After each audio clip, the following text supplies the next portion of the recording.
Le truc formidable de Lyon, c'est il parle encore d'un échec, il parle encore d'un... Bon, il fait cette année ses choix. Il ne pouvait pas éviter un certain agonistique envers ses maîtres. Oui, non, Il mais est- encore une fois, je ne jette pas la pierre. Non, Mais je je comprends. dis, je pense que nous sommes à une époque où stratégiquement,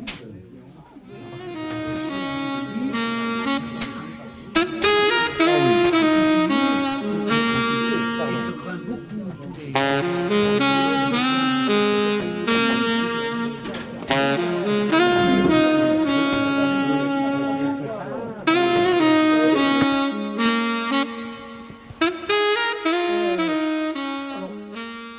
Moi, j'ai pas envie de faire une grande conférence, quoi que ce soit de ce genre-là. Je vais m'adresser à vous, je vais parler,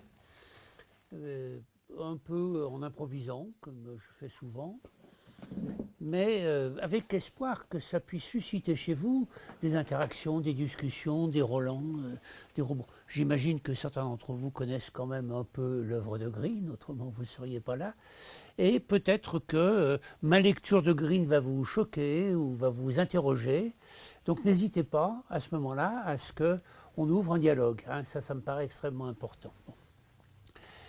Il y a quelque chose que Fernando n'a pas suffisamment souligné. C'est que la pensée de Green, c'est un monument mondial. C'est-à-dire que partout, bon, moi je travaille beaucoup avec l'Amérique du Sud, pas simplement avec l'Uruguay, mais avec le Brésil, avec le Mexique, etc. En Amérique du Nord, avec Howard Levin. Partout, la référence à Green est une référence qui est importante. C'est en quelque sorte le flambeau de toute une... avec Lacan bien sûr, mais pas chez les mêmes personnes. C'est le flambeau de la psychanalyse française à l'étranger. Bon, ça mérite quand même d'être souligné. Et pour l'instant, ben, ma foi, il n'y en a pas tant que ça, hein, parce que la psychanalyse française à l'étranger, elle n'est pas tellement aimée. Il y a 2-3 psychanalystes qui sont tolérés parmi les autres, mais en gros, alors, on trouve que les Français sont arrogants. Alors, Green était un peu arrogant, hein, mais il disait des choses tellement passionnantes que ça passait. Les gens supportaient.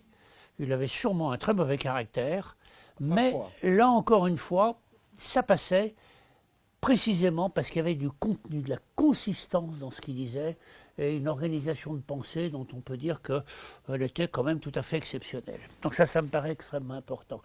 Pourquoi cet impact mondial?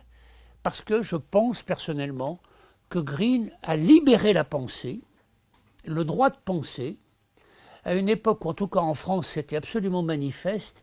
On sentait qu'il y avait quelque chose qui était en train de se refermer du côté d'une espèce de dogmatisme, d'une espèce de côté du prêt-à-penser, bien dans les clous, etc.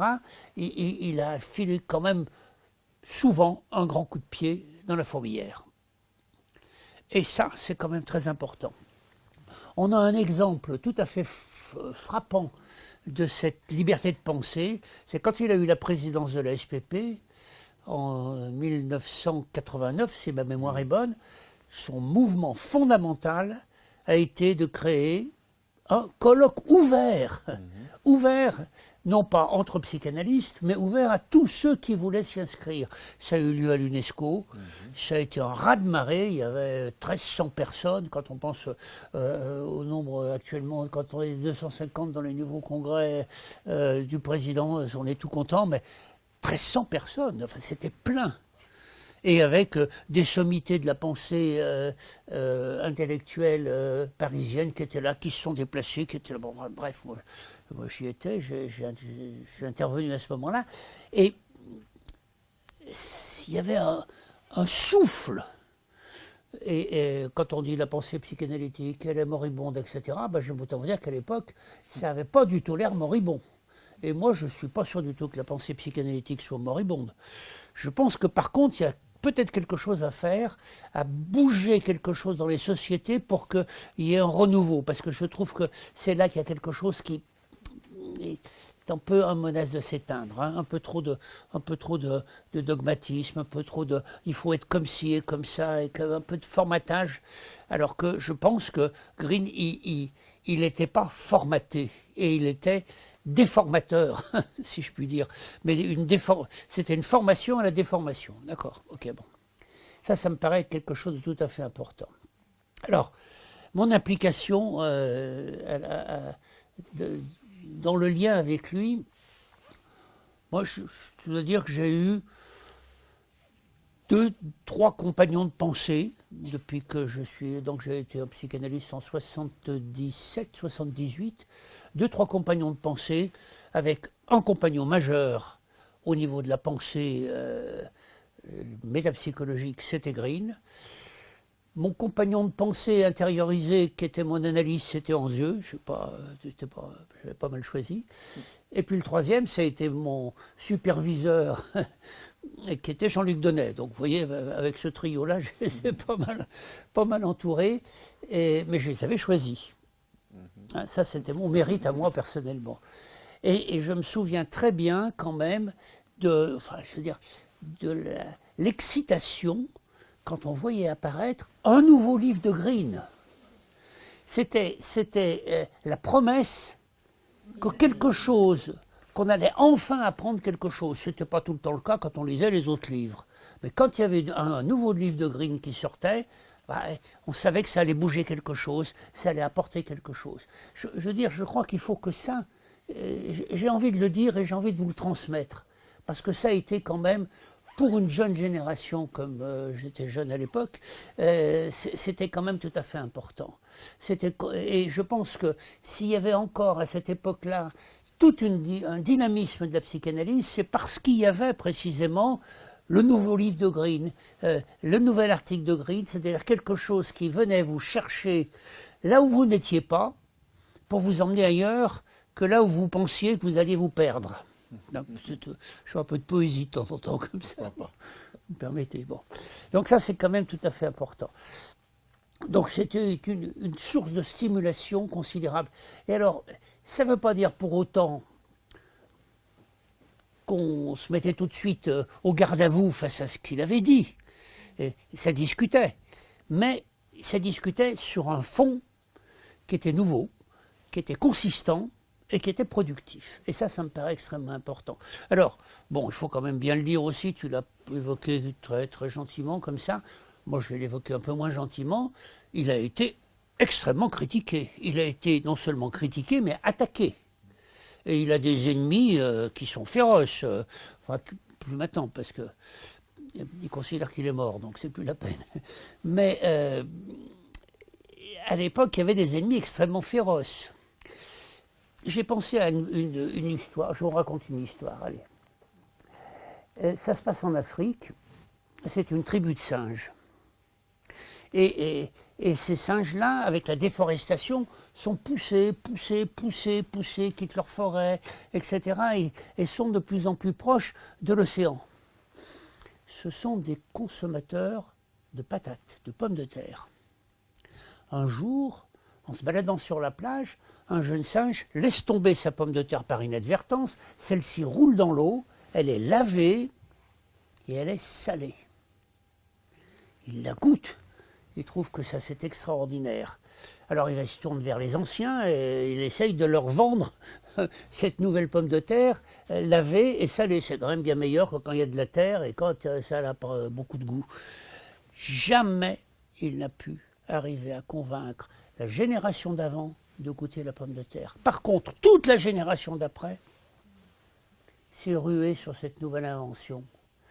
Eh ben, voilà, vous voyez, c'est un peu ça le drame des gens comme Green. C'est-à-dire qu'à un moment donné, faire remonter ce qu'il essayait d'apporter de nouveau à la pensée psychanalytique vers ceux qui étaient en place, les anciens, l'establishment, ça se heurtait à des résistants considérables.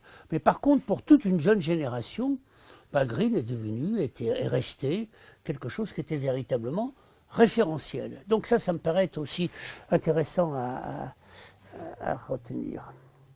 Alors, ceci étant, il y a les caractéristiques de la personnalité de Green.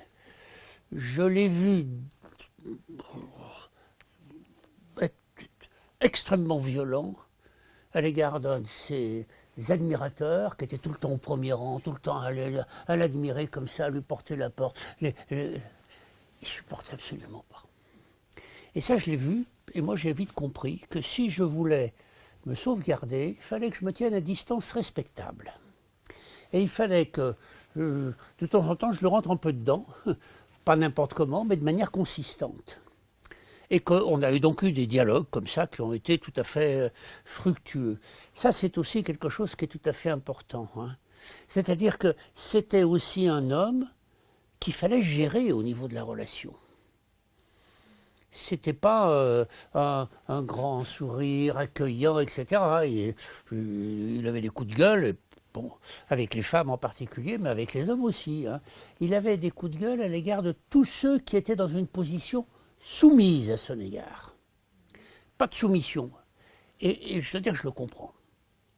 Je le comprends parce que alors quelqu'un qui vous répète et béni oui oui de tout ce que vous dites, enfin, d'abord ça vous apporte rien, et ensuite au bout d'un moment ça irrite. Pour une raison très simple, c'est qu'il répète mal, nécessairement mal, puisqu'on ne peut pas répéter aussi bien que ce que Green avait fait lui-même. Donc autrement dit, vous êtes condamné effectivement à être un sous-produit, et les sous-produits, ben, il les mettait. Alors par contre, moi, j'ai bien résisté avec lui, parce que précisément, un certain nombre de fois, je me suis affronté à lui. Je me suis affronté à lui à Annecy sur la mer Morte. Enfin, on a eu différentes discussions comme ça. Et du coup, il a accepté de préfacer un de mes livres. Du coup, il m'a dédicacé de nombre de ses livres avec des dédicaces. Je ne vais pas toutes vous les dire, mais enfin, il y avait quand même du côté de... il y en a une, je vais vous le dire. Ça venait de l'ancien au nouveau. Moi, c'était moi le nouveau. C'était quand même une manière de m'adouber de ce que Fernando soulignait tout à l'heure. Donc moi j'étais très content, mais quand même tout le temps à distance. Et je pense que cette distance, moi j'en avais absolument besoin. J'en avais besoin parce que j'avais besoin d'avoir ma propre manière de penser. Donc, il y a quelque chose qui a été très important pour moi, c'est sans arrêt de m'étayer sur lui, de le lire, etc. Et en même temps, d'essayer de rester avec un esprit critique, une distance, une possibilité de penser. Alors, à mon avis, c'est le secret pour faire de Green quelqu'un qui est un passeur, quelqu'un qui vous amène de la créativité. Si vous vous mettez trop dans son fil de pensée, au bout d'un moment, vous êtes embarqué par le fil de pensée parce que c'est consistant, c'est solide, c'est très bien argumenté, mais en même temps, ça vous amène à devenir un Green. Et ça, c'est pas bon pour nous. Nous avons besoin de développer notre créativité et de développer nos propres pensées pour nous-mêmes. Ça me paraît absolument essentiel. Autre point, alors ça, c'est avec le temps. Avec le temps, je me suis mis à lire Green un peu autrement. Et alors bon, moi, entre-temps, j'avais repris une tranche, j'avais continué ma tranche. Bon, je commençais à me dégager d'un certain nombre alors, je vous le dis, mais vous le répétez à personne, hein, d'un certain nombre de problématiques archaïques que j'avais traînées avec mes belles analyses premières, centrées sur ma configuration édipienne. Il y avait quelque chose qui était passé à travers. Et la nouvelle tranche m'aidait à me pencher sur le maternel primaire, toute cette histoire-là. Et je dois dire que plus j'avançais là-dedans, et plus je commençais à pressentir chez Green qu'il y avait là quelque chose qui était à la fois au travail chez lui et en même temps en partie entravé. On peut dire, sans problème, que l'article de Green sur la mer Morte est un pur chef-d'œuvre. Non pas parce qu'il apportait quelque chose de radicalement nouveau. Enfin, si vous lisez un peu la littérature de l'époque, il y a un bouquin qui s'appelle « Mère mortifère, mère mortifiée, mère meurtrière ». Bon, je veux dire, cette idée qu'il pouvait y avoir du côté de l'objet quelque chose qui faisait problème et qui faisait entrave à la problématique du sujet, c'est une idée qui était dans l'air. Mais alors avec quelle ampleur, lui, il va déplorer ça. Je me suis toujours dit que pour le faire aussi bien que ça, c'est qu'il devait sans doute nous donner un témoignage de son travail auto-analytique. Mais, je ne sais pas ce qui s'est passé dans sa cure, mais par contre, ce que je sais, pour l'avoir éprouvé moi-même, c'est que ce que l'on arrive à explorer de nouveau dans une cure, il est fondamental et indispensable de lui donner un statut métapsychologique. Il est fondamental et indispensable d'essayer de voir comment on peut le loger dans la métapsychologie freudienne. Parce qu'autrement, on reste seul avec ça. Parce qu'autrement, on diffuse rien. Et parce qu'autrement, il y a toujours le problème de savoir si c'est consistant, si c'est valide, ou si c'est une élucubration qui mériterait d'être un peu plus creusée du point de vue de notre analyse personnelle. Quand on arrive à l'idée qu'on peut donner un statut métapsychologique à quelque chose qu'on a profondément éprouvé soi-même, avec les patients aussi, mais aussi en soi-même, je trouve que c'est important. Alors je me suis dit que peut-être bien, alors ça j'avais déjà repéré chez Freud, je m'étais posé la question, j'ai retravaillé ces questions-là ces temps-ci, je me suis dit, mais au fond Freud, comment et où est-ce qu'il travaille? Bon, vous savez qu'il y a le formidable bouquin d'Anzieux sur l'auto-analyse de Freud, ça s'arrête autour du rêve. Est-ce que Freud a arrêté son auto-analyse autour du rêve? Vraisemblablement, tout ça a débloqué, parce que c'est assez important, toute sa possibilité de penser ce qu'il appelle le complexe paternel, puis l'Édipe, etc. Mais est-ce que quelqu'un comme Freud peut être passé complètement à côté de ce qu'on appelle, nous, maintenant, l'archaïque? Alors je me suis mis à chercher. Enfin, je me suis mis à chercher, puis d'un seul coup, je me suis aperçu qu'il y avait quelque chose qui me crevait les yeux. C'est Totem et Tabou, c'est la préhistoire. Ah, la préhistoire, c'est-à-dire l'histoire avant l'histoire. Et je me suis dit, mais voilà, là, Freud travaille quelque chose. Il y avait une petite intuition d'Anzieux qui m'avait guidé. Hein. Anzieux, à un moment donné, dit, oui, non, mais vraisemblablement, c'est ce qu'il a connu à Freiberg qui fait qu'il travaille cette question dans Totem et Tabou.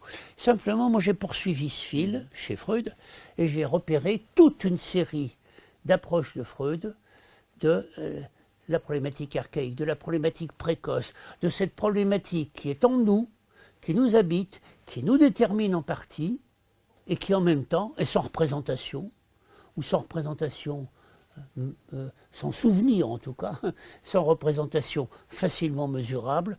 Alors je sais bien qu'on peut dire, et ça on reviendra dessus, parce que c'est un des vrais problèmes qui a entravé, je pense, la pensée de Green, il y a l'après-coup. On dit, ben, on s'en fout de tout ce qui s'est passé dans l'avant-coup, parce qu'il y a l'après-coup. Hein, oui. Oui et non. Ça dépend comment est fait l'avant-coup. Quand vous avez des avant-coups traumatiques majeurs, avec des défaillances importantes de la relation précoce, eh ben, allez-y du côté des après-coups. Les après-coups vont emporter la trace de tous les côtés, s'ils arrivent à se mettre en place. C'est-à-dire s'ils ne sont pas en échec. Vous vous souvenez peut-être, parce que vous l'avez sûrement lu, de l'article de Winnicott qui s'appelle « La crainte de l'effondrement ». Qu'est-ce qu'il dit Winnicott? Il dit à ce moment-là, il dit, bah oui, cette patiente s'est suicidée parce qu'elle voulait que je lui dise qu'elle était déjà morte. Effectivement, faut oser. Mais pourquoi? Mais parce que c'est quelque chose qui est advenu et qui n'est pas advenu. C'est quelque chose qui la hante, quelque chose qui l'habite, quelque chose qui la traverse, et en même temps, dont elle n'a pas de souvenir. Elle n'a pas de souvenir, pourquoi? Parce qu'elle s'en est retirée. Et Winnicott dit, il faut que ça revienne au présent du moi pour qu'on puisse le dépasser. Ça, c'est quelque chose de tout à fait essentiel. Donc, voilà quelque chose de cette particularité des dimensions archaïques. Eh bien, si vous le trouvez chez Freud, eh bien, je pense qu'on le retrouve chez Green. On le retrouve chez Green. On le retrouve dans la question de la mère morte. On va le retrouver, donc ça veut dire qu'on a une lecture de Green qui n'est pas simplement une lecture où on apprend quelque chose de lui, mais on est en train de penser son processus de théorisation. On est en train de penser qu'est-ce qui met au travail dans cette histoire-là. Qu'est-ce qui met au travail dans ces textes? C'est-à-dire faire ce que je disais tout à l'heure, tenter de donner une assise métapsychologique à quelque chose qui est un de ses conquêtes personnelles analytiques. Ça me paraît être quelque chose de tout à fait important. Et ça veut dire quelque chose, ça. Ça veut dire plusieurs choses. Ça veut dire d'abord, et ça c'est très peu fait, on fait la clinique de beaucoup de choses. Mais quand est-ce qu'on fait la clinique de la théorie? qui est-ce qui s'est penché fondamentalement sur la clinique de la pensée? Winnicott, on l'a un peu fait. Oui. Parce qu'il a bousculé des trucs et on s'est un peu vengé. Contre Winnicott. Enfin, on ne l'a pas fait de manière bienveillante. Je crois qu'il faut le faire avec respect et bienveillance. Hein. Autrement, si on ne le fait pas avec respect et bienveillance, on passe à côté de quelque chose, parce qu'en fait, on est dans une problématique de la vengeance. Oui. Vengeance dont Green a été un des rares à parler. Hein. Vous connaissez une métapsychologie de la vengeance quelque part, ailleurs que chez lui? Par contre, quand il repère ça dans la clinique des patients borderline, oui, ça a du poids. Tu as évoqué, Fernando, tout à l'heure, les retournements. Oui, la vengeance, c'est peut-être une forme de retournement, et en même temps, c'est peut-être plus qu'une forme de retournement. Hein. Bon, on parlera de la vengeance, si vous voulez. Bon. Donc, j'étais en train de vous dire, je ne sais plus quoi, moi, avec tout ça. C'est quand la vengeance s'amène, ça coupe la pensée. Oui. Le processus théorique de la métapsychologie de ces processus. C'est ça, la métapsychologie de ces processus. Donc faire une clinique de la théorie. Clinique de la théorie de Bion, clinique de la théorie de Mélanie Klein, clinique de la théorie de Freud. C'est là-dessus qu'on va pouvoir penser. Un jour, dans un débat avec lui, alors le débat, j'en parlerai tout à l'heure, c'est que vous savez qu'il a apporté un élément qui est une pierre fondamentale et absolument irremplaçable actuellement pour la pensée, c'est le concept de représentation de la représentation. Il introduit ça en 1973, quand il travaille avec Jean-Luc Donnet, dans son bouquin qui s'appelle « L'enfant de ça ». Et à un moment donné, il se pose la question de quelque chose qui est fondamental pour la pensée de la psychose, et ce qui pense, c'est que ce qui manque à la pensée de la psychose, c'est qu'il n'y a pas de représentation de l'activité de représentation elle-même. Autrement dit, il y a des représentations, mais ces représentations ne sont pas réflexives. Ces représentations ne contiennent pas l'idée qu'il y a effectivement une... alors, bon, par exemple, je pense, c'est une représentation de la représentation. Je me demande que c'est une représentation. C'est-à-dire qu'il y a dans la formule même un indice du fait que je considère ça comme une représentation de pensée. Donc, alors lui, il avait avancé ça. Bon, moi, ça me paraissait être absolument génial. Je vous signale au passage que deux Anglais, Frisch et Sisley, en 1991, si ma mémoire est bonne, démontrent que un point essentiel, c'est très peu connu, mais c'est bien dommage, qu'un des points essentiels de la schizophrénie et de la psychose, c'est ce qu'ils appellent l'absence de méta-représentation. La méta-représentation, c'est la représentation de la représentation. Green amène en plus l'importance de la représentation de l'absence de représentation. La représentation de l'absence de représentation. Si je n'ai pas dans mon appareil psychique l'idée que je ne peux pas me représenter quelque chose qui est néanmoins là, il n'y a plus d'inconscient. Parce que l'inconscient, qu'est-ce que c'est d'autre qu'une représentation? Le terme même d'inconscient contient l'idée que c'est une représentation, mais c'est une représentation du fait que je n'ai pas la représentation qui correspond. Voilà, vous voyez la fonction d'ouverture d'un truc. Alors donc, on discutait de tout ça, et je lui dis, oui André, ça c'est intéressant, mais quand tu réfléchis comme ça, tu réfléchis uniquement en termes de langage verbal. Alors comment ils font les petits bonhommes et les petites bonnes femmes avant de savoir parler? Comment est-ce que ça veut dire qu'ils sont dépourvus complètement? Et moi j'ai en tête la transitionnalité de Winnicott quand je lui dis ça. Est-ce qu'ils sont dépourvus complètement du fait d'avoir des représentations et d'être en contact avec des représentations? On sait parfaitement que les enfants de moins de 2 ans et demi, ils sont capables de faire semblant. Comment voulez-vous faire semblant si vous n'avez pas une représentation de la représentation? Alors là, ça l'a un peu interloqué. Ça. Et à ce moment-là, il m'a dit quelque chose de tout à fait intéressant, parce que tout à son honneur, et sur laquelle je vais me pencher maintenant. Il m'a dit, mais tu sais René, mon plafond, c'est ton plancher. C'est extraordinaire, vous voyez, comme ça donne, quand je dis que c'est libérateur, ça veut dire on peut y aller, quoi. D'abord, on s'appuie sur un plancher qui est solide, et à partir de ça, on a le droit de continuer de marcher, de continuer d'avancer. Vous comprenez? Ça, c'est des choses... Enfin, là, je parle d'un certain type d'aspect de Green. J'ai dit tout à l'heure qu'il avait un sale caractère, etc. Mais enfin, il avait aussi des choses comme ça. Hein, et des choses comme ça qui vous disent qu'il a une capacité de reconnaître le droit d'une génération suivante de se développer indépendamment de lui et sur lui, bien sûr, pourquoi pas, mais aussi bien au-delà de lui. Et qu'il avait donc la possibilité d'imaginer qu'il allait y avoir des générations qui allaient pouvoir continuer. Fernando disait tout à l'heure, bah, Ossian, il a continué.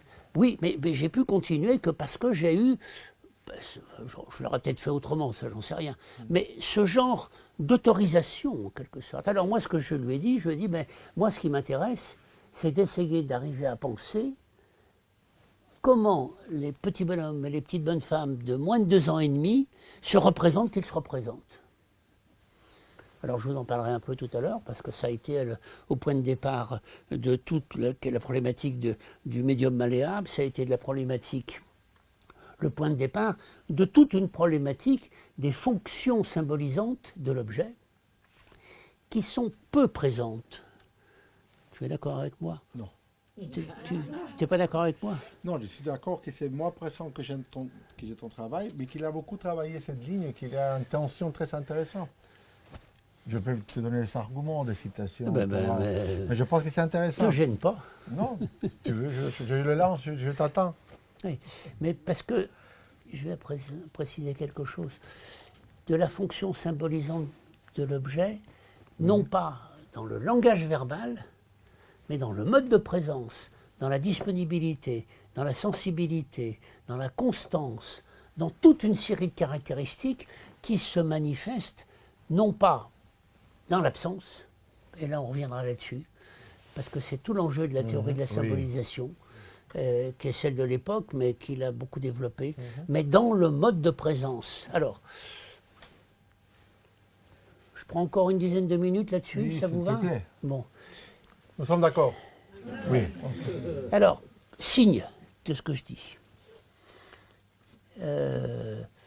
Deuil et mélancolie. Tu as dit qu'il y a dans ce livre-là un travail sur la dépression. Oui. Dans le travail sur la dépression, Green élabore, cite Freud dans Deuil et mélancolie. Et il dit, il y a un clivage entre deux parties, et le moi est très haineux contre l'objet, donc il attaque et tue l'objet. Enfin, voilà. Bon. Et la mélancolie, donc le suicide éventuellement mélancolique, c'est un retournement contre l'objet, une fois que l'objet, d'une certaine manière, mais il ne cite pas. Il n'y a pas le terme d'incorporation. Il y a le terme d'excorporation chez lui, mais il n'y a pas le terme d'incorporation. Fermons le bas. Maintenant, on ouvre Freud. Deuil et mélancolie. Parce que là, il va continuer sur l'idée que dans la mélancolie, le problème, c'est que l'objet est perdu. Combien de réflexions dans la psychanalyse actuelle continuent de dire que le problème de la mélancolie, c'est un problème de l'objet perdu? Oui, je suis désolé, mais enfin, Freud, il est un peu plus précis que ça. Il dit non, l'objet perdu, ça, c'est le deuil. La mélancolie, c'est un objet décevant. Ah, un objet décevant. Ce n'est pas un objet perdu. Alors, il est perdu parce qu'il est décevant, mais il est décevant. C'est-à-dire qu'il va décrire là une problématique de la déception narcissique primaire. Une problématique de la déception narcissique à une époque où le petit enfant ne peut pas l'intégrer. Parce qu'il y a des déceptions, on en a tout le temps, toute la vie. Mais une fois qu'on a un appareil psychique bien mieux structuré, ma foi, les déceptions, on fait avec. Et c'est vrai qu'on ne peut pas avoir une vie sans déception. Mais les déceptions narcissiques primaires sont dans l'autre ordre. Et alors, reprenons après le dilemme dans lequel se trouve Freud. Je vous rappelle une petite chose au passage. Quand il part en 1915 pour écrire ce qu'on a appelé les essais de métapsychologie. Il part sur 15 essais. Il s'arrête à Deuil et mélancolie. Il s'arrête. Il ne peut plus. Il a l'idée, comme on dit maintenant, il va faire la totale. Et il ne peut pas. Et il ne peut pas parce qu'il se rend compte que ça ne marche pas. Il y a quelque chose qui ne marche pas. Et la mélancolie, qui s'appelle chez Freud la névrose narcissique, la mélancolie l'arrête. Et alors qu'est-ce qu'il arrête? Qu'est-ce qu'il arrête? C'est que de seul coup, il est en train de pressentir quelque chose qu'il n'avait pas pensé avant. Avant, c'était très simple. Vous aviez l'identité de perception. Je veux retrouver un objet absolument semblable à celui que j'ai perdu, ou à celui que j'ai connu, perdu ou pas perdu. Mais je ne retrouve pas cet objet semblable dans la perception. Et alors, le deuil, c'est le passage de l'identité de perception à l'identité de pensée. Là, je suis dans le texte de Freud. L'identité de pensée, c'est je ne peux pas retrouver l'objet dans la perception tel qu'il a été exactement, mais par contre, je peux passer à l'identité de pensée, c'est-à-dire à la représentation symbolique. Et c'est le point de départ de toute une théorie de la symbolisation. Renonçons à l'identité de perception et nous passerons à l'identité symbolique. Comment renoncer à l'identité de perception? Dans le modèle de Freud de l'époque, c'est il faut dompter le souvenir. C'est le terme de Freud, encore une fois, dompter le souvenir, dompter le mouvement hallucinatoire, c'est-à-dire l'identité de perception. Ce domptage-là, ça permet de passer. Donc c'est une problématique, et ça a embarqué toute une partie de la psychanalyse française. C'est une problématique énergétique. Il faut réduire les quantités énergétiques. C'est pas faux. Sauf que il y a deux manières de réduire les quantités énergétiques. Il y a la manière en force, le domptage, et puis il y a une autre manière qui est présente chez Freud, c'est par la liaison. Alors si on diminue l'intensité de l'investissement de la trace mnésique pour que ça ne produise pas une identité de perception, mais une simple identité de pensée, si on n'y arrive pas à faire ce domptage-là, qu'est-ce qui se passe? Eh bien oui, mais qu'est-ce qui se passe? Et alors là, émergerait l'idée suivante, c'est qu'il faut qu'il y ait une liaison. Parce que le domptage énergétique, peut-être qu'il ne... Alors, je ne dis pas que ça ne marche pas. Ça marche, mais ça va marcher dans quelque chose qui s'appelle l'issue masochiste. Ça ne marche pas dans les autres issues. Alors moi, je suis un peu comme ça, j'aime bien la civilisation judéo-chrétienne, mais enfin, quand on me dit que le masochisme est indépendant, enfin, qu'il faut vraiment passer par le masochisme, quand on me dit, mesdames, que le masochisme, il est féminin, qu'il est mort, oh là là, je commence à me dire, oh là là là là, il doit y avoir de l'idéologie là-dedans, parce que c'est un peu trop facile dans une civilisation judéo-chrétienne de commencer à dire que les femmes sont masochistes, qu'il y a masochisme moral. Bon, alors on connaît le système, hein, vous connaissez, la montagne, elle est haute, elle est difficile, il faut marcher, c'est difficile, tu accoucheras dans la douleur. Bon, vous connaissez tout ça. Bon. Donc ça, là, il y a d'un seul coup quelque chose qui... Et alors, moi je prends la suite, et je me dis, mais enfin, Freud tombe sur un paradoxe. Le paradoxe est le suivant, c'est il faut faire le deuil de l'objet pour symboliser, très bien, imparable, mais pour faire le deuil de l'objet, il faut symboliser, il faut lier. Alors là, il y a un seul coup. Et je pense que ce n'est pas un hasard du tout. L'article suivant de Freud, donc 1915, Deuil et mélancolie, 1916, etc. 1916, trois traits de caractère dégagés par la psychanalyse. Premier trait de caractère dégagé par la psychanalyse, Richard III. Première page de Richard III. Je suis un gnome, je suis moche, les chiens aboient quand je passe, etc. Vraiment. Jamais je pourrais accueillir l'amour. Alors, puisque c'est ça, alors que le mal soit mon bien. Or, le principe du plaisir des plaisirs repose sur l'opposition du bien et du mal. Si le mal devient le bien devient le mal, et le mal devient le bien, on est en plein dans la paradoxalité. Deuxième trait de caractère, Rebecca West, ceux qui échouent, qui tombent malades du succès. Rebecca West, c'est la sœur de celle que l'homme important a choisie comme femme.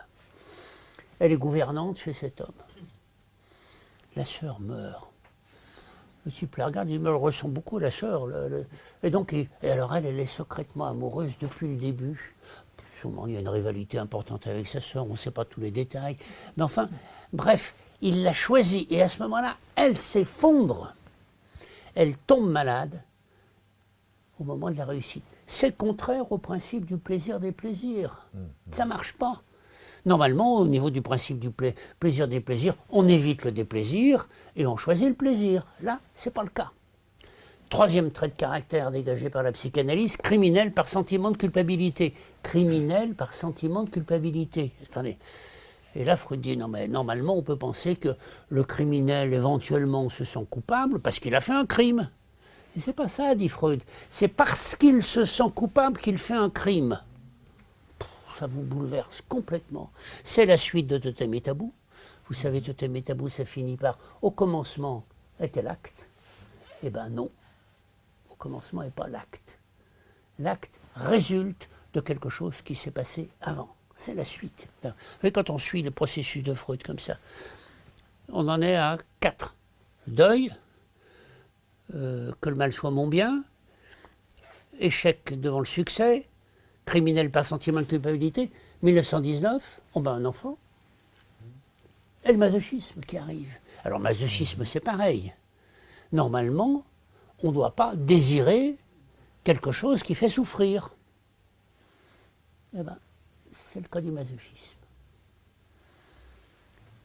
1920, non mais je vous le fais sur Freud, mais je vais vous le faire sur Green après. 1920, au-delà du principe du plaisir. Ça tient plus, cette histoire. Et si c'est au-delà du principe du plaisir, ça veut dire que le primat et toute l'organisation qui a été pensée jusqu'à maintenant au niveau de la pulsion et du plaisir, que ce modèle-là est faux, il est secondaire. Le modèle premier, c'est quoi? C'est la réalité psychique. C'est la réalité du vécu. Qu'est-ce que le sujet a vécu? Est-ce qu'il peut l'intégrer? Et alors Freud, répétition. Et là, on commence à s'approcher de la problématique de Green, de la destructivité. Répétition, répétition. Et Freud dit, non, ce qui est surprenant, c'est qu'il y a la répétition d'expériences qui n'ont pas apporté de satisfaction, ni sur le moment, ni dans la répétition. Alors si ça n'a pas, pourquoi ça se répète? Ça ne peut pas se répéter au nom du principe du plaisir. Donc il y a un au-delà du principe du plaisir. Pulsion de mort, pourquoi pas? Mais est-ce que c'est le dernier mot de Freud là-dessus? Et là, on voit aussi comment, parce que c'est quand même d'une certaine manière le dernier mot de Green. Pourquoi la mort? La pulsion de mort? Ouais, quand même, bon.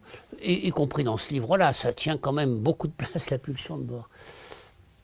Et Freud, donc, l'argument central, c'est la répétition. C'est la répétition qui est déterminante. Si ça se répète au-delà du principe du plaisir, c'est que ça se répète, ou qu'est-ce qu'on répète? Et alors là, Freud va. Alors là, qu'est-ce qu'il dit, Freud? Ça, c'est formidable. Et comment on l'interprète? Il dit, mais oui, il y a un retour à l'état antérieur.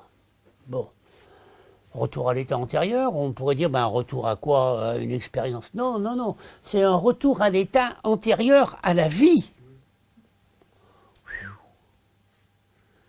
Un retour à la préhistoire, en quelque sorte.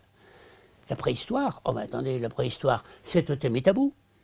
La préhistoire, c'est tous les développements de Freud sur l'histoire des religions, Romain Rolland, comment il s'appelle, le sentiment océanique, c'est Malaise dans la civilisation, c'est tous ces textes-là où d'un seul coup Freud va commencer à travailler la question de la destructivité, Malaise dans la civilisation, la destruction de l'illusion, l'avenir d'une illusion, c'est la désillusion, et peut-être bien le désespoir hein, derrière. Voilà. Bon. Et alors là, c'est là où on en est. Et je vais revenir parce que... bon, vous me donnez encore 10 minutes. Hein, oui, parce bien sûr. J'ai des choses à vous dire sur l'hallucination et sur le rapport de Green avec Winnicott. Mais vous voyez, c'est grâce à Green qu'on a ces pensées-là. C'est grâce à lui qu'on arrive à se dire, mais enfin, nom d'un chien, il faut réfléchir à tous ces trucs-là. Il n'aurait pas fait tous les développements qu'il a fait, on continuerait notre petit bout de chemin. D'un seul coup, il secoue. Moi, quand je le lis, il me fait penser, il me force à penser. Et parce qu'il a une argumentation solide. Et quand son argumentation solide conduit à quelque chose qui ne me plaît pas complètement, bah, j'essaye de voir où est-ce que ça pêche. Hein. C'est ça, hein, un grand penseur. C'est pas un type qui vous apporte tout cuit, tout rôti, votre repas du soir. C'est quelqu'un qui est là à vous dire, allez, il faut penser, il faut continuer, tu ne peux pas t'en tenir à ça. Regarde les arguments qui te forcent hein, à penser. Dernier mot de Freud, sur cette question-là, très oublié. Alors très oublié, pourquoi parce que, effectivement, ce n'est pas un grand article de Freud, etc.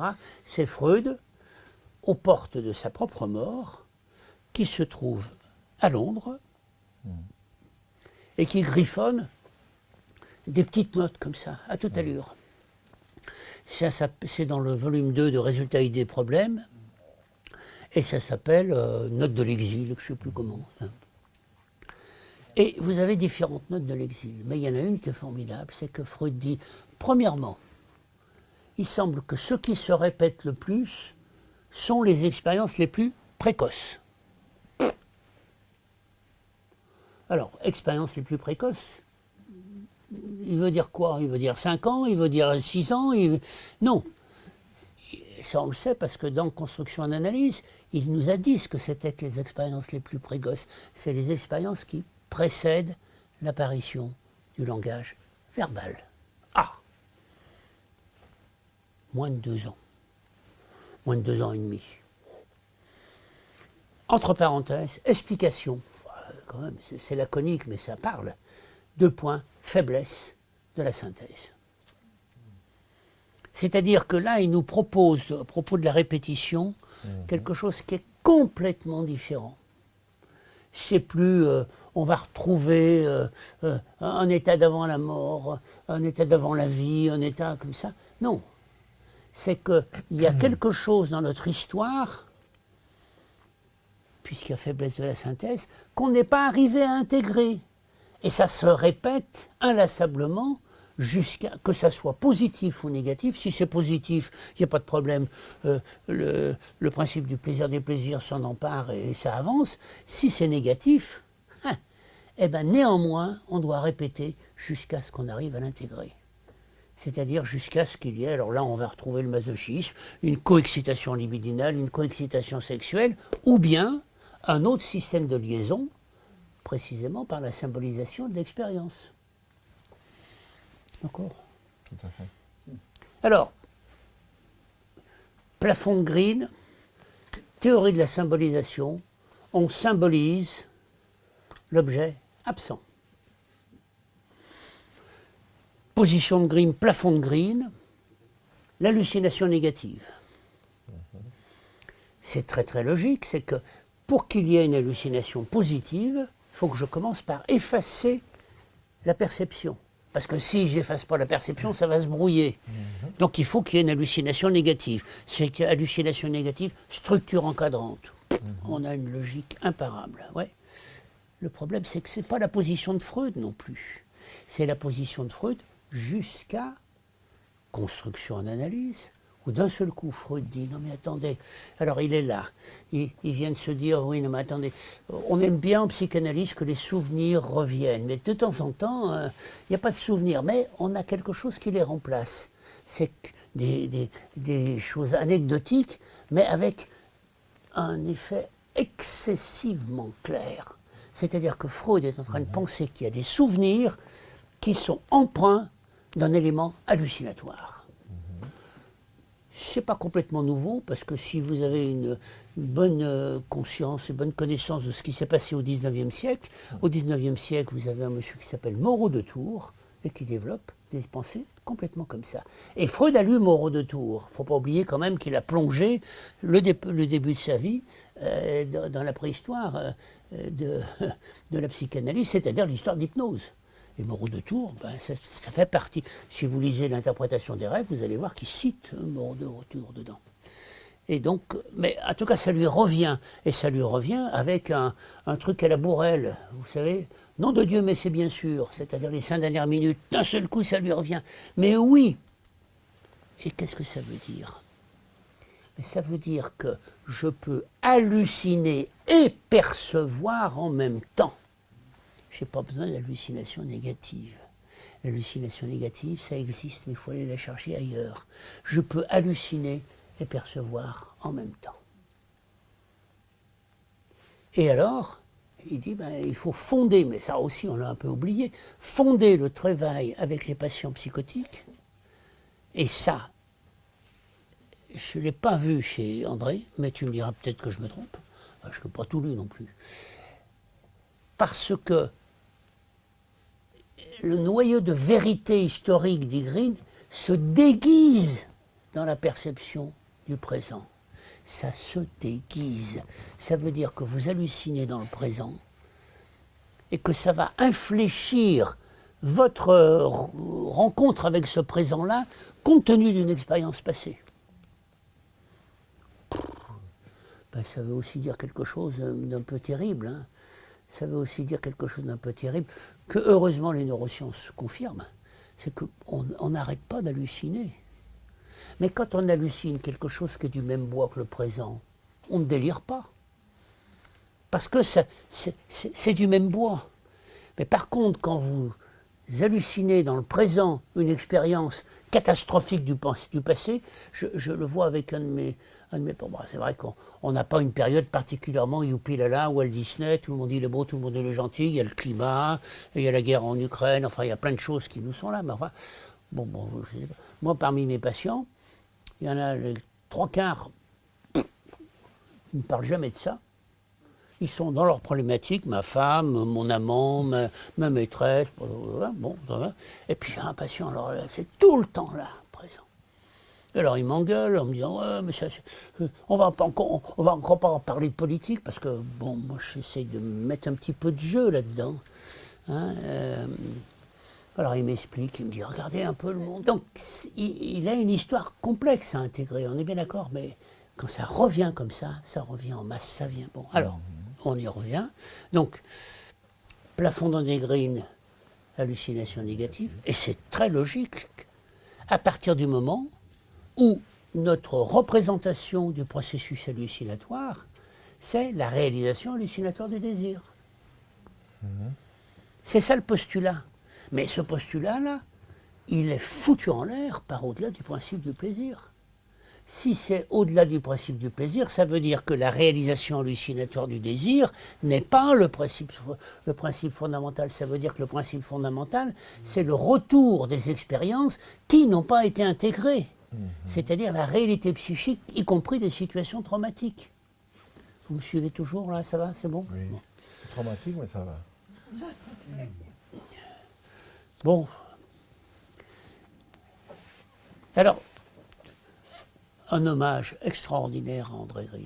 C'est lui qui insiste sur le fait que la représentation de la représentation, c'est un concept fondamental. En 1970, dans un article que je ne vois jamais cité, mais moi qui m'avait bouleversé quand je l'ai lu. Répétition, replication. Il écrit répétition, replication, et le troisième c'est répétition, replication, bon, enfin, et différence et replication, voilà. Et dans cet article, il dit quelque chose qui mériterait qu'on s'y arrête. Il dit, mais vous savez ce que fait le programme génétique en premier, c'est la double hélice. C'est-à-dire que l'ADN, avant toute modification, se donne une copie d'elle-même. C'est ça la double hélice. Après, vous avez l'ARN messager, l'ARN de transfert. Et d'un seul coup, qu'est-ce qu'on voit? C'est qu'au cœur, au point 0, au point 1 de la biologie, c'est un processus qui repose sur le double, qui repose sur la représentation. Alors ça mériterait quand même qu'on s'y arrête. Ça veut dire que peut-être bien que la représentation, c'est pas le propre de la vie psychique, c'est peut-être bien quelque chose qui est dans le propre du fonctionnement biologique lui-même. Et alors là, vous lisez Varela, vous lisez Maturana, vous lisez Edelman, vous lisez Kendall, etc. Vous allez voir que c'est tout à fait compatible avec tout ce qu'on sait actuellement des travaux sur la biologie. Alors ça, vous comprenez que c'est ça. Donc vous voyez l'importance de la problématique de la représentation, de la problématique de l'absence de représentation, de la problématique de la représentation de la représentation, parce que ça veut dire que c'est le principe intégrateur fondamental de tout notre rapport au soma. Si j'avais de quoi projeter, je vous projetterais un petit schéma de Freud de 1923 et 1932, et je vous montrerai comment la perception, elle arrive par le soma. Il n'y a pas de système perception-conscience. C'est une approximation de Freud. Ça, Laplanche l'a bien vu. Il a dit à un moment donné, mais Freud dit non, mais attendez, c'est au debout de l'appareil psychique. Oui, c'est au debout de l'appareil psychique. Pourquoi? Parce que la perception, c'est un processus somatique. Ce n'est pas un processus immédiatement conscient. C'est-à-dire que pour que la perception arrive jusqu'à la conscience, il faut qu'elle soit pulsionalisée, investie, métabolisée, transformée, etc. Et qu'en fait, les perceptions que nous avons sont les perceptions que nous pouvons mettre en sens. Alors ça, c'est toute la problématique du traumatisme. Donc ça valait le coup quand même d'en arriver là. Et encore une fois, le point de départ, c'est la remarque de Green. Et dans le débat, tu as évoqué le débat avec Laplanche. Alors ça, le débat avec Laplanche, moi je l'ai vécu en direct. En 98, Heide Femberg dit tiens, c'est Babel, le monde de la psychanalyse, et ce qu'on va faire, c'est présenter la psychanalyse française au reste du monde, parce qu'ils ne comprennent pas bien comment on fonctionne. Et elle demande à deux monuments, Laplanche, Green, et c'est à la grande époque où ils sont en train de s'engueuler autour de est-ce que ça vient du dehors avec les signifiants énigmatiques, ça c'est la position de Laplanche, ou est-ce que ça vient de la pulsion et du dedans, ça c'est la position de Green. Donc ils sont au milieu de tout ça. Et moi, je suis le troisième. Je suis dans le rôle du petit jeune qui va se faire massacrer parce qu'il va parler, lui, de la clinique directement et non pas de Afterwardness. Ça, c'est ce que va proposer Laplanche, ou Exploded Time, c'est ce que va proposer André. Et moi, j'amène de la clinique avec toutes ces questions-là derrière. Et alors, c'est très très marrant parce que, enfin, à mon avis, ils ont raison tous les deux. Mais ils ont tort tous les deux de penser qu'ils ont raison contre l'autre. Parce qu'en fait, bien évidemment, la pulsion, elle a un étayage sur la biologie. Ça, c'est inévitable. Mais en même temps, elle ne peut s'intégrer qu'à partir du moment où elle est suffisamment réfléchie par l'environnement. Alors, je terminerai juste sur un petit quelque chose. Si, quand vous lirez le livre, vous verrez, parce qu'à un moment donné, Green évoque Winnicott. Et il évoque le système on trouvait créé. Alors, quand il évoque Winnicott, ce qu'il évoque, c'est quelque chose qui est effectivement bien dit dans Winnicott, c'est-à-dire cette histoire où à un moment donné, la patiente dit non mais la couverture qui existe, c'est la couverture qui n'est pas là, et il fait référence effectivement à la cure antérieure de la patiente, où la cure antérieure de la patiente, il y avait quelque chose qui n'était pas présent dans le mode de présence de l'analyste. Bon. Et puis il continue, et quand on regarde comment il comprend le système de Winnicott du trouver-créer, c'est très simple. Le créer se fait sur l'absence de l'objet. Et ce n'est pas la position de Winnicott. Enfin, il est immensément intelligent, Green. Il n'a pas pu ne pas lire que le système de Winnicott repose sur l'idée que ce que je suis capable d'halluciner, je le trouve suffisamment proche dans la réponse de l'objet. Que c'est ça le fondement du trouvé-créé. Eh bien, c'est pas ce qu'il pense, c'est pas ce qu'il reprend. C'est-à-dire qu'on voit là quelque chose où c'est comme s'il contournait quelque chose qui, alors, je vais terminer là-dessus, va être un point fondamental pour nous, cliniciens du XXIe siècle. Point fondamental, c'est il n'y a pas que la symbolisation de l'absence, il y a des processus de symbolisation dans la présence. C'est contraire à toute une génération de penseurs français qui ont reposé la théorie de la symbolisation sur l'absence, sauf que ce n'est pas du tout contraire à tout ce qu'on sait maintenant sur les bébés. Et on sait que maintenant comment les bébés symbolisent sans arrêt la rencontre avec des jeux de mains, avec des jeux d'objets, etc. Et comment les premiers schèmes, alors là je vous renvoie à Dan Stern et à d'autres, Béatrice Bibi, Colwyn Trevarten, et enfin toute une série de gens qui ont travaillé là-dessus, c'est que effectivement les bébés, ils sont obligés de symboliser la rencontre avec la mère, c'est-à-dire la présence. Et que la symbolisation de l'absence ne peut pas se faire si la symbolisation de la présence n'a pas pu avoir lieu. Parce que la symbolisation de l'absence va s'appuyer sur la symbolisation de la présence derrière. Autrement dit, la symbolisation, on ne peut pas faire l'économie de la dédoubler avec une symbolisation primaire et une symbolisation secondaire. Et ces deux symbolisations-là, eh bien, c'est-à-dire que, vous voyez quand même, je finis. On ne peut pas penser la destructivité sans penser la créativité. On ne peut pas penser la problématique de l'absence sans penser la problématique de la présence. Il nous faut des pensées qui dialectisent sans arrêt les deux. Et toutes les fois que ça bascule que d'un seul côté, la destructivité. Alors c'est compliqué parce qu'il est malin, Green. Sur le négatif, là il a des pages magnifiques sur le négatif. C'est très très fort ce qu'il fait. Il fait référence à des philosophes, etc. Hegel, d'abord ça a été Hippolyte, ensuite c'est Hegel. Enfin vraiment, chapeau au niveau de l'érudition. Oui. Mais ce qu'il dit à ce moment-là, c'est oui mais le négatif c'est du positif. Ah. Et on sent que, c'est pour ça que je dis qu'il y a un processus dans sa pensée. On sent qu'après avoir écrit le travail du négatif, et quand il continue et dit oui, mais le négatif, peut-être qu'il a du positif aussi. Et peut-être qu'on ne peut pas faire le négatif sans le positif. Et moi, je terminerai là-dessus, parce que je pense que c'est là-dessus. Pas de destructivité sans créativité. Pas de créativité sans destructivité non plus. Pas de négatif sans le positif et sans une pensée du positif. Alors la pensée du positif, ce n'est pas celle que tu désignais avant, qui effectivement n'était pas une pensée, c'était une affirmation comme ça. Il faut penser la problématique du positif, il faut penser la problématique de la rencontre, il faut penser la problématique de la présence. Et nous en avons besoin, pourquoi?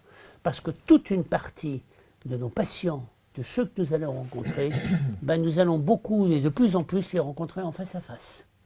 Les rencontrer avec une présence tout à fait marquée.